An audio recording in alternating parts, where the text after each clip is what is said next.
না, এমনিতে আমি বলবো যে আমাদের রাজ্যে খুব সুন্দর সুষ্ঠু শান্তিপূর্ণভাবে শারদীয় উৎসব হয়েছে এবং তারই প্রতিফলন আমরা দেখছি গতকালকে থেকেই। গতকালকে 63টা প্রায় 63 প্রতিমা বিসর্জন নিরঞ্জন করা হয়েছে আগরতলা শহরে। বাড়িঘরের দুর্গাবাড়ি, প্রভুবাড়ি সহ বিভিন্ন জায়গা থেকে এসছে। আজকেও সকাল থেকে শুরু হয়ে গেছে।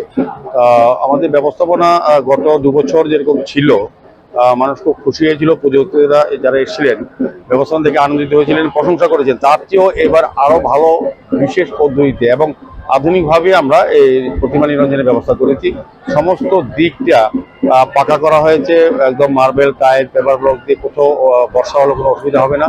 3টি ক্রেন আছে, আমাদের 100 জন কর্মী আছেন যারা ম্যানুয়ালি করবেন, তাদের সহযোগিতা করছেন। সার্বিকভাবে যারা পুজো কমিটি, যারা পুজো প্রতিমা নিয়ে এসছেন, তাদের কিছু করতে হবে না। আমাদের পৌর নিগম থেকে আমাদের ঢাক বাদ্যর মাধ্যমে এবং মাঙ্গলিক অনুষ্ঠান মহিলারা উলুধ্বনি সংগঠনী বাজিয়ে প্রতিমা মাকে বিসর্জন দিচ্ছেন। সার্বিকভাবে আমি বলবো যে এটা এই উত্তর পূর্বাঞ্চলে একটা নয়া ব্যবস্থাপনা, যেটা এই রাজ্যের মানুষ বা শহরের মানুষ কোনোদিন দেখেননি।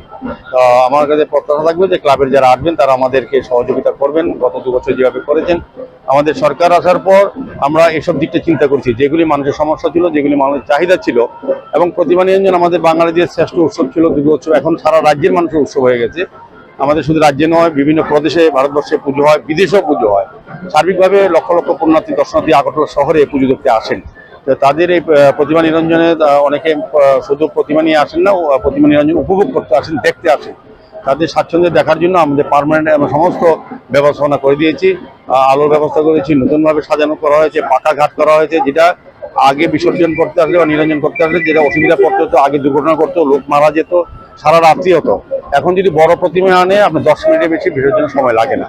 কাজে সার্বিকভাবে আমরা আগরতলা পৌর নিগম, স্মার্ট সিটি, আমাদের রাজ্য সরকার সকলের সহযোগিতা, সার্বিকভাবে যারা পুজো উদ্যোক্তা তাদের আন্তরিক প্রচেষ্টা এবং সহযোগিতা আমরা এই কাজটা করতে পারছি।